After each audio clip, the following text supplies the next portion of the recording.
This is the Entrepreneur on Campus podcast. Let's go.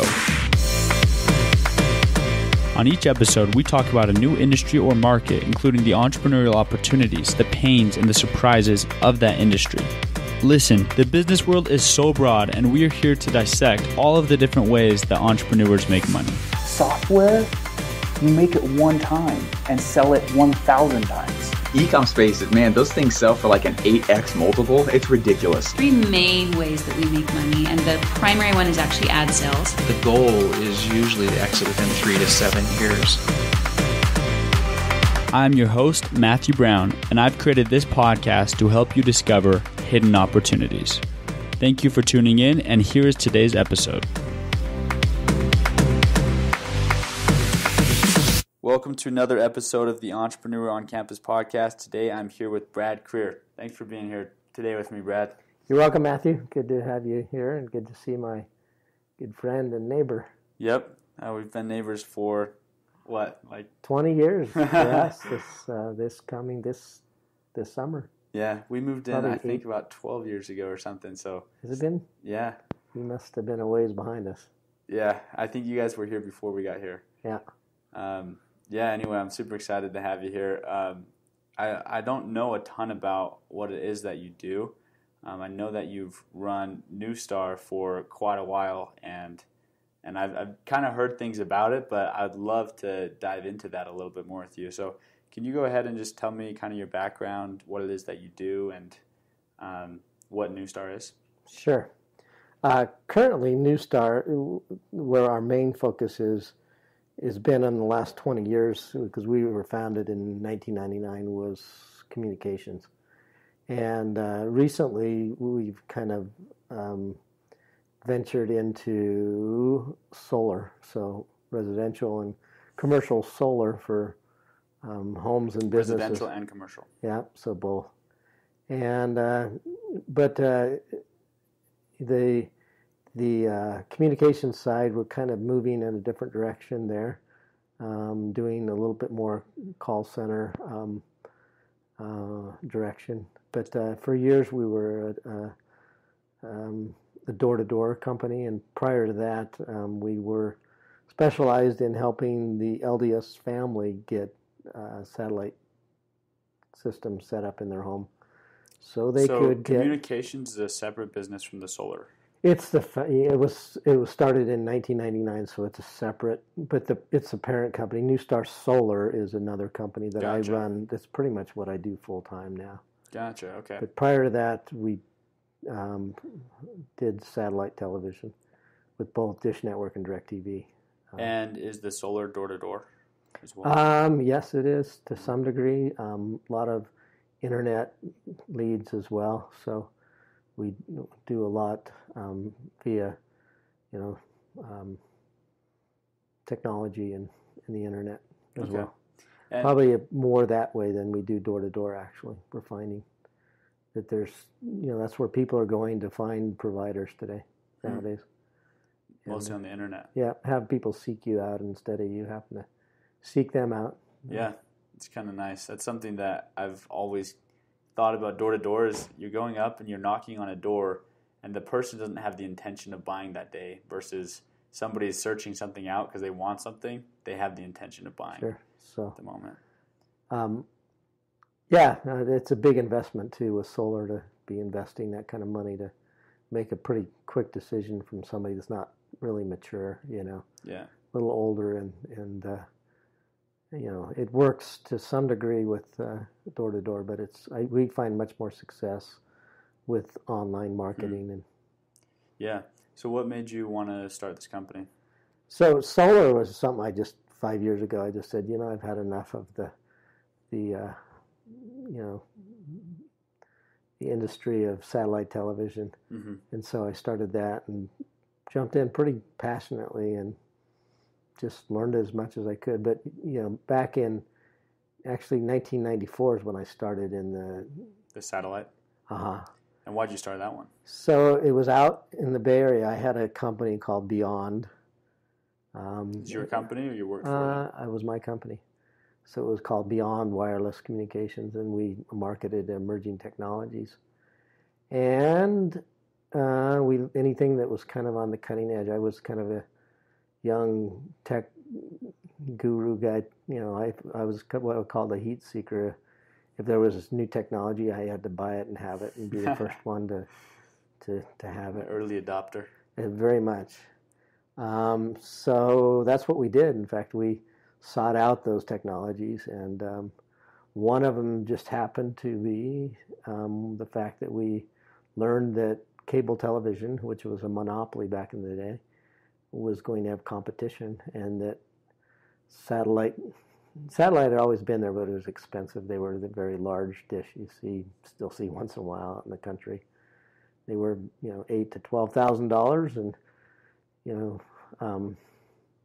had to move them, and they had very few channels. And so when we knew that you could buy a small satellite dish and we could compete with the monopoly, we thought that's a pretty intriguing play. In fact, when we first started selling satellite, because I was a dealer with both Dish and Direct right from the beginning, we had to explain what a satellite dish looked like on a home. We'd have to just say, well, it's about the size of a pizza pan or the hubcap on your car, and it points to the southern sky and just mounts on your roof somewhere. Mm-hmm. And so we got started in that, and and we marketed a lot of other emerging technologies that were kind of on the cutting edge. And my wife says I'm always too far ahead of myself, though. A lot of them are, big today, but back then I was trying to sell text messaging back in '94, and pretty on the cutting edge of everything. Yeah. A thing that's comparative to the iPad back in '94. It was called the AT&T EO. The world just wasn't ready for it. It wasn't. It was way too, and we made all these big investments, and sooner or later it comes to fruition. Yeah. So before starting that company that you just mentioned, what was it called before the satellite company? Beyond. So Wireless. Before that, did you have experience working, or what did you do? Well, no, I've owned several companies, and so really what's intriguing to you probably is when I was in college, I started a company in San Francisco. Is that where you were born and raised? I was born and raised in the Bay Area. Yeah. And so I started a company in San Francisco called Greenscapes, and it was a interior plantscape company. It sounds kind of crazy, but we did landscapes indoors in hotels, restaurants, and commercial buildings. So, and that was my junior year in college. Okay. And how did that go for you? It went so well that I ended up. I had 2 children when I was a junior in college. Trying to raise a family. Have enough time for my wife and kids, and the company school was and work. It was crazy. Yeah. So I'm all for getting a degree, and all my children, I encourage them. But my junior year in college, my father's a dentist. He went out to go to dental school in San Francisco and stayed. Went out from Utah out there, and I showed him my tax return, and he looked at it and said, "You made way more money than I did this year." Really? And I decided that it was time to just go full steam ahead. So I just jumped in that and built it. Did you finish college, or did you just drop? I didn't. I got my AA degree. In fact, I had AA degree. What is that? An associate's degree. Okay. So a 2-year degree. Yeah. And then I'm basically was working for my bachelor's, and I said, "What is the point?" Because I was go get a job somewhere. Yeah. So I've never looked back. I've only really had one paying job where I took a check in a grocery store when I was in my late teens. Yeah. And so did you end up selling that company, or what did you do? I did. I sold half of that when I moved to Utah, and then sold the other half about 8 years into that. So to different, they're partners now. Huh. Is the company still alive? Company's still in business today. Wow, that's pretty cool. So it's probably 35 years, 38 years ago. Wow. Yeah. That's awesome. That's what gets me really excited about entrepreneurship and business is you can see a tangible impact that you've made through some organization that you've created, even if you leave it and it stays. That's so cool. Yeah, it's paid for a lot of kids' educations, put a lot of kids through school, raised a lot of families. So that's awesome. So it's still in business today. So tell me a little bit more about that. So plantscaping. So you had your group of people that would help go do the landscaping inside, and you just go sell like a hotel, and you say, hey, we'll come take care of the inside. We'll just charge you per month, or how did you do that? So if you've ever been to, mostly you'll see it in places like Las Vegas or in San Francisco, Chicago, New York. You'll see sometimes atriums, or it's becoming a little less common. But if you've gone in and seen tropical plants inside in a building, somebody basically has to come in and put those in and then maintain them. So it was really plant leasing and maintenance. So we paid, most of the employees were women, still are to this day. Mm-hmm. They come in early in the morning and maintain the plants. So they clip them, clean them, water them, fertilize them, dust them, make them. And when you say lease them, so they were your plants? It depended. Some purchased the plants and owned them outright. Uh-huh. And some would lease them, so they would just... Where did you get the plants from? The plants would come mostly from Hawaii on big airliners. So you just found somebody who... Or Florida. They grow them like corn, like crops, literally, outside. Yeah. And then they bring them there, and they do fine inside because they're tropical in nature. Huh. Yeah. Wow. That's cool. So after that venture, where did you go? That's when I was I kind of got a little tired of that plant industry a little bit and started the technology company. Gotcha. So with Beyond, and started marketing all kinds of emerging technologies. What were the two biggest lessons you learned from Beyond?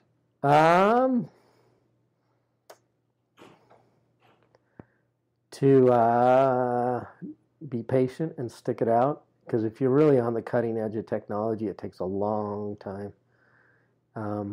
And the other thing is to always be curious and because I was the guy that had to touch it, feel it, have it first. And the older I get, the less I'm like that. But back then, it was in the days of, emerging mobile phones, mm-hmm. Call it cell phones back in the day, and I was one of the first guys that ever had one. Or I helped start one of the first text messaging companies with a company out of Australia. So it was $99 for 120 messages, texts. No way. Yeah. So. Oh my goodness. You see where we come. I came home and demonstrated to my wife, and she said, "That's pretty impressive." I said, "This is going to be big." And I believe it was, but, it took forever to take off. Yeah. It really took another 10 years think about it, text messaging to really take hold. Yeah. So. Wow. So, be willing to be in for, especially in technology, be in for the long haul and it's going to require a lot of education for... Yeah, I think it takes a lot of just curiosity and willing to just network and have fun. Yeah. So you started New Star Communications after that, and mm-hmm. Can you tell me, explain the different departments? How did New Star Communications function? You were selling, you said, satellite mm-hmm. to door-to-door, basically. Did you sell Before that, we were shipping it out to families, and then we'd have a technician come and install it. So for the first at least 12 years, That's how we did it. We didn't do any door-to-door. And then eventually, we... So how did they find you? Well, it's interesting. The way the direction it took is we were successful with a group of individuals to put on general conference for the LDS Church. So people were buying satellite. At that point, it was through Dish Network. They were buying it, at a rapid pace just to be able to watch, because they'd be out in the middle of Kansas or, Connecticut or Texas somewhere, and they wanted to see general conference. They'd never had it in their home back in 94 to 2000. Right. And which is a group of the LDS leaders that come together and discuss religious themes. So you were really targeting the LDS community, Latter-day Saints. So now they could get ESPN and History and Discovery and all the other channels, but they could also have the, from my standpoint, the blessing of having, and they're leaders of the Church of Jesus Christ of Latter-day Saints come into their home in April and October. So that kind of fell into it accidentally, and then we started to do kind of a rev share with places like Deseret Book and BYU Magazine and the Alumni Association, and every single, back then it was periodical, like a newspaper or magazine. It was about the only way to reach those groups. Interesting. Yeah. Very cool. And so you started after that selling door to door. What did that look like? So you guys had like a corporate office, and you had a sales team separately, and like I'm curious how that all functioned. My son came home from an LDS mission from the Church of Jesus Christ of Latter-day Saints, and I said, son, there's some companies doing pretty well at this. Why don't you give it a try and check it out? And so I had the dealership, and he just went out one Saturday and put in a handful of deals. It was like, it was pretty incredible. And so, my son and I partnered with from the door-to-door side. We eventually partnered up and built that into pretty substantial business. Huh. Cool. What would you say to somebody who's interested in maybe, because I know we're in Utah right now. There's a lot of door-to-door sales companies that do a lot of recruiting in Utah, primarily because there's a lot of LDS returned missionaries, people who've gone and served for their church for a period of 18 months to 2 years, and they've been knocking on doors for that entire time. So they're like the primary market for door-to-door sales. So I've seen a lot of door-to-door sales companies start up and do pretty well. Like, what's your advice? Is that something that you'd advise people to get into? Is go start, maybe not even get into as in go and do the door-to-door sales, but starting a door-to-door business. What do you think about that? I think there's a lot of opportunity still in door-to-door. I think there's, you look at the whole industry as a whole, it's probably one of the, in Utah County, probably one of the largest industries in this county, by far. And, next to technology and education probably. Yeah. And construction maybe, but it's a huge, huge industry, and it's made a lot of people wealthy. Would I recommend it? Sure, if you're ambitious and good at it. I mean, I think everyone I know that's ever been fairly successful at it has gone out and learned it themselves and kind of come back and said, well, I think I can apply it to this product or service. And I think it's limited to the scope of what you can sell door to door, although they've been doing it through ages. And for, try selling encyclopedias, which they did, years and years and years ago. So it's worked for hundreds of years, and I think it'll still work for hundreds of years more. But I think here's what I do know, and if I were to give somebody some advice is, think of creative ways to also market as well. Don't just put yourself in a box of thinking that you have to go knock on doors. In fact, it's real interesting as we put in more and more video doorbells. I have to kind of laugh because the more the video doorbell becomes a common, item that's technology on someone's home, the less and less door-to-door is going to work in the future, because people are going to be able to screen that, and fewer people. In fact, here's an interesting phenomenon.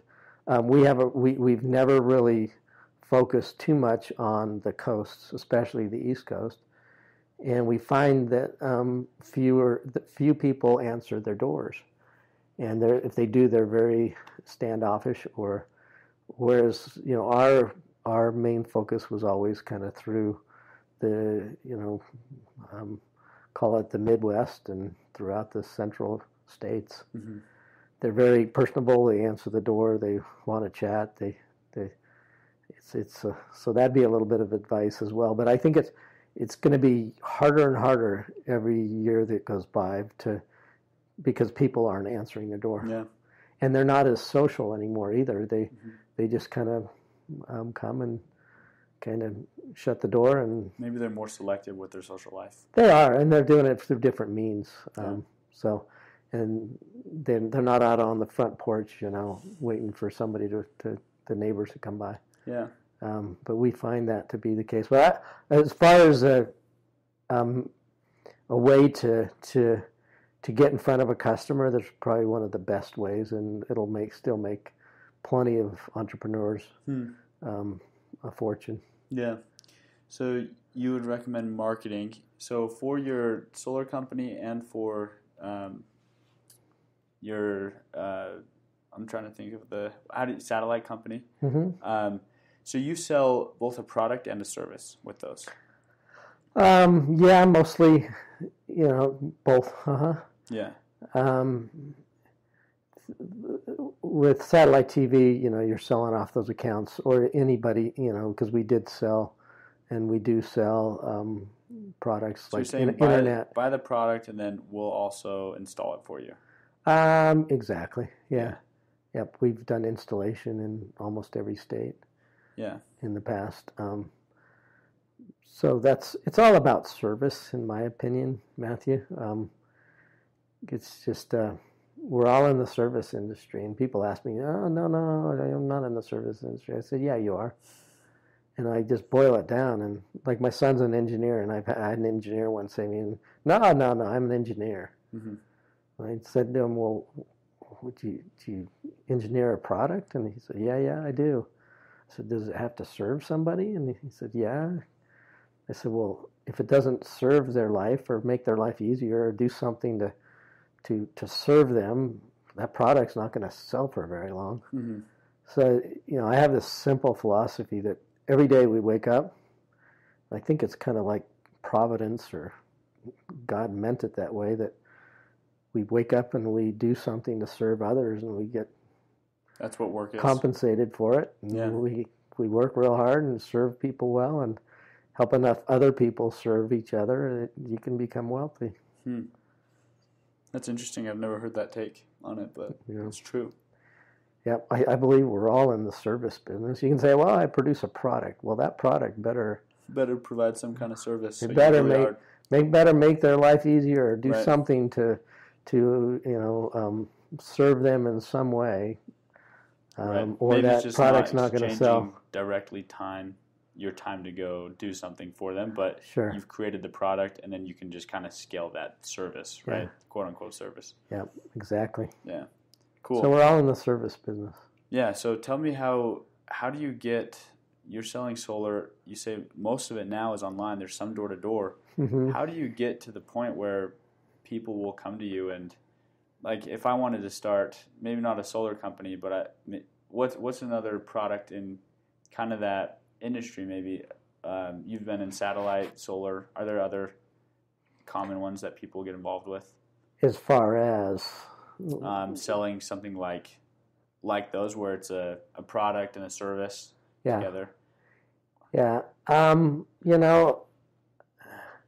I've just I'm going to talk me personally. I've just always looked at things that I'm passionate about, I can get excited about, and that drive me, It's why I just, it was kind of like the cutting edge was solar, and there's been a lot of companies come and go in that industry over the last, 6 or 8 years that I've been involved in.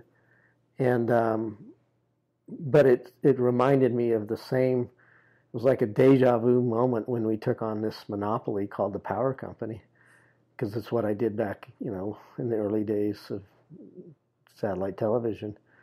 It was like almost a deja vu. It's like, and it was tough. We were, we were talking a little bit before this about disruptive technologies, and this solar's a disruptive technology, and so it's nobody's making it easy on anybody to put solar on their home, especially the power companies and the monopoly of energy.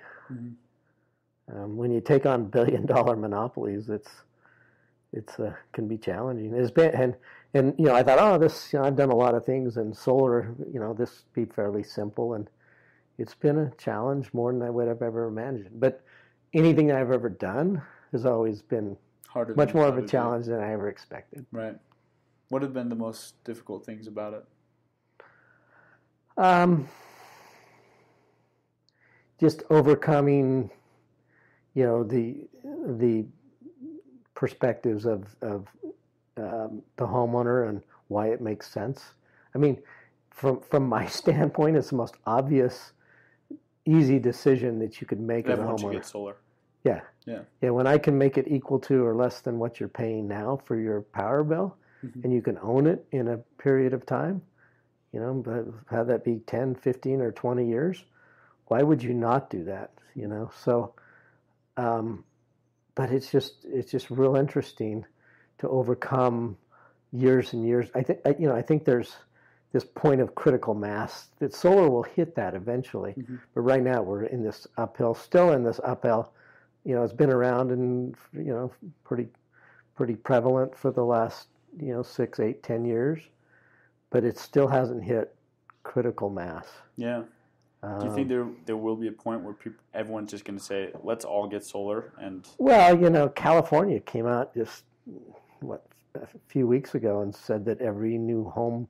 Now I'm not for legislated, mandated. I really despise that, and I think it's wrong. Yeah. But California, there's a state came out and said every new home that's going to be built needs to have solar. Will be required under law to have solar on it, and I think that's the wrong direction. Yet I think it's great business opportunity. Yeah, for certain few, I think. Yeah. The problem is it's only going to benefit a few. It probably won't. Government gets more involved. Well, it makes it just to where it's these large home builders, and then they pick their. It doesn't trickle down to the smaller ma and pa, which I believe in, to some degree, those out there serving their community right within their community, instead of these national players. When did that come out? It had to have been a month ago. Really? So very recently. Wow. Cool. So you probably want to be involved in the California area, right? I'm from California. And I'm from California, and I was born and raised there, and have a long history there. And to be honest with you, it's a state with a lot of bureaucracy and a lot of there are lots of regulation. Yep, it's overregulated and overtaxed, unfortunately. Yeah. And so I'm not against California. My whole family still lives there. My immediate family, my parents and my brothers and sisters. But it's not a place that I'm racing to go do business in.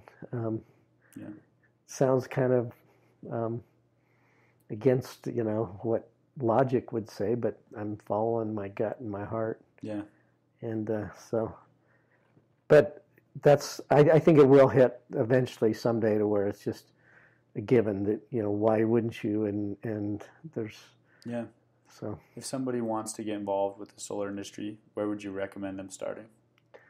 Go to work for one of the various companies throughout the nation. And Utah's the hotbed, probably has more solar companies per capita than any other state, I would imagine. So just go learn it. In fact, with any of these companies that I've talked to you about, and that I've started startups, and and some were successful. There's a half dozen that we didn't even talk about that failed or weren't successful, or I found out real quick that I didn't want to continue to be involved in. But at first I remember a young guy your age, it was like terrifying to go to certain, trade organizations or trade shows, or to go to when I would go and network with people within the industry. I thought, I don't know enough. How could I? And what I did is I just jumped in, 2 feet. All in, just dove straight in, and what I call soak it up. We use that term in our solar business. Is get in there and soak it up. And what I found that was, in 2 years, I was, even your age. If I really said I'm going to become an expert, I was the guy they were coming to 2 years later. They were asking me the questions,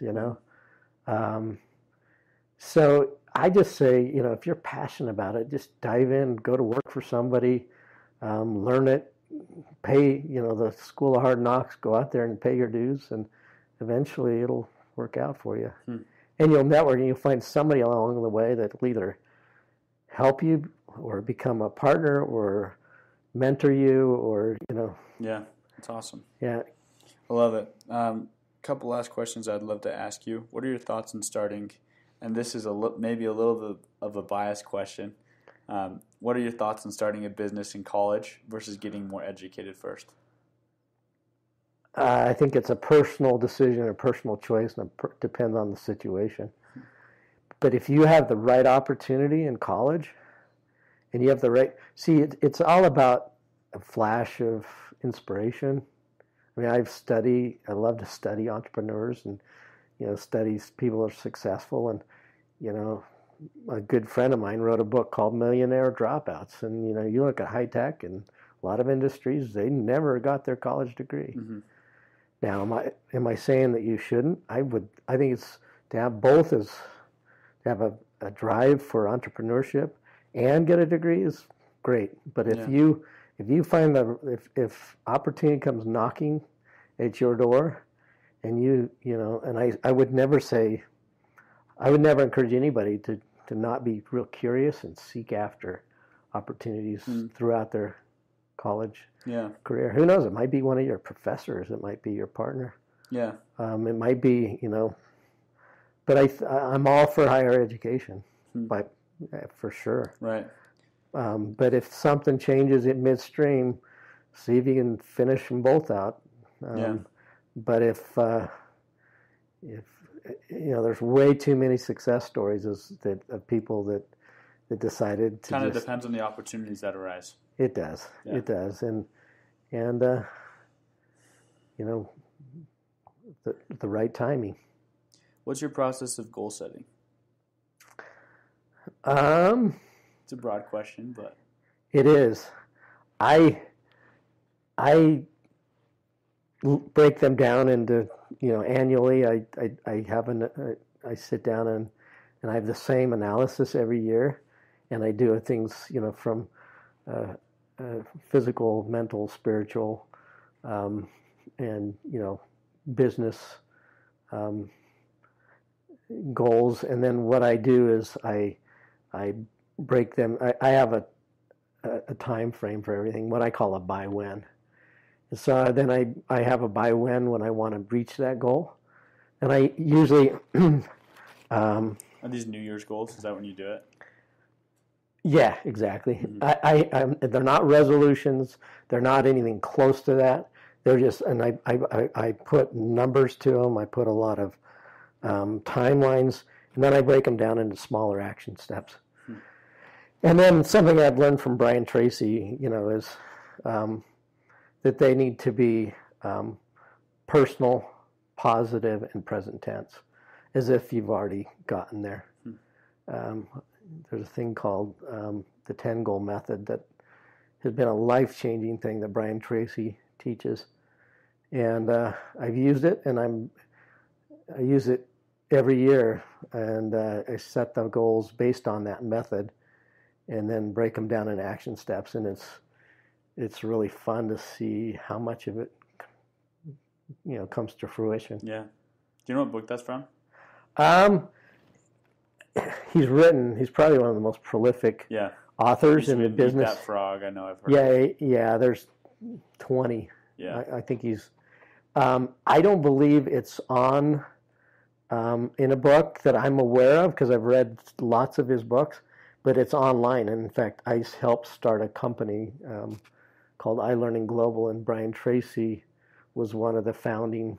And so if you went online and just Googled and looked for the YouTube video called The 10 Goal Method. In fact, in our door-to-door, it was one of the first things before I'd send somebody out for the summer. We'd put them through the 10 Goal Method. Cool. We just get a clean sheet of paper. We put down, they make them personal, positive, and present tense. And in fact, here's a quick little story. One young man, literally, I said to this young man, Dalton, can I take a picture of your 10 Goal Method? And he said, sure. And so I took a picture. And about 18 months later, we both had the biggest laugh of our lifetime, because he had exceeded all those. He had, purchased his first home. He had bought the car of his dreams. He was married, had a child on the way. He said he wanted to travel like 5 states. He had already traveled throughout the world, wow. That type of thing. So cool. Yeah, it works. Love that. Okay, Yep. Awesome. And last question, do you have a morning routine that you do that gets you set for the day? I'm going to just get, it's real basic, and to me, I spend time in prayer and meditation, and most important thing I'm going to tell you in my life has been the time that I spend talking to my Heavenly Father or God. Mm-hmm. And then, some meditation through scripture study. But the rest of it, that's pretty much, those are the two non-negotiables. They're totally non-negotiables. They're two that you can't miss. Because if I get through, I want to write a book someday. It's basically called Business on Your Knees. Because I believe that if you have that partnership, things will work out in your life, and that through prayer, and God's help as a partner, you can accomplish anything. So that's my one greatest bit of advice, is to include some type of prayer meditation in your morning routine. I love it. Thanks so much, Brad. Appreciate it. You're welcome. Thank you, Matthew. Thank you guys again for listening. I love you. Have a good one.